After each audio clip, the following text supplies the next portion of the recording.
Good evening, I'm Dave Morris. Welcome to The Play, where we'll take you on a ride through tomorrow's headlines, including a potential new amusement ride in Bricktown. But first, Representative Jim Bridenstine has put the Obama administration on notice that he plans to make recurring visits to the Fort Sill facility, housing some of the unaccompanied alien children who have been streaming across the U.S. border from Central America. I asked our Chris Castile earlier today if the congressman had been able to set up a tour yet. He actually has one for Saturday, July 12th. That's been arranged by the Health and Human Services Department.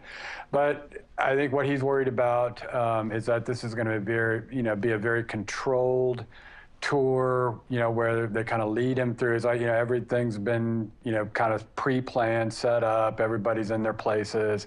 He gets, kind of shuttled through the thing and shown all the good aspects or whatever, but given little information that he wants. You can watch that interview. It's about 6 minutes in length online right now at newsok.com, and more coverage from Chris Castile in tomorrow's editions. Now, our Steve Lackmeyer is working on a fun story, and Oklahoma City Petroleum landman is set to pitch plans Wednesday for this. It's a 220-foot-high Star Flyer that would provide Bricktown visitors a thrill ride and an unsurpassed view of the entertainment district. You're looking at a provided photo there. The ride that will be located west of the Bricktown ballpark. Our Greg Singleton already said yes, he would ride that. Lackmeyer also reports construction is starting on 2 more Bricktown hotels, with 2 more new hotels possible. Lots of Bricktown developments. Be sure to pick up a copy of Tuesday's Oklahoman for all of that. There are more than 200 cool zones in the Oklahoma City metro area. They provide the community places to cool off from Oklahoma's blistering heat.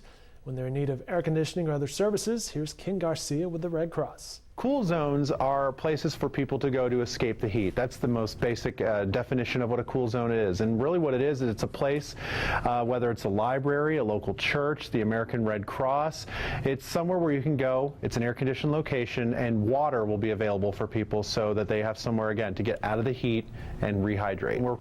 Thank you, sir. Speaking of the heat, expect some warm summer conditions at the U.S. Senior Open this week. The tournament begins Thursday and runs through Sunday at Oak Tree National in Edmond. The Oklahoman's Mike Baldwin is writing about an Oklahoma City resident, Rocky Walter, who will be the first player to tee off Thursday morning. Now, Walter spent years on the mini tours and a brief time on the PGA Tour, but in recent years, he had been a financial advisor, regular job there, and now is competing with some of golf's legends. Pretty cool. Speaking of cool, a slow-moving cold front will enter northern Oklahoma during the day on Tuesday.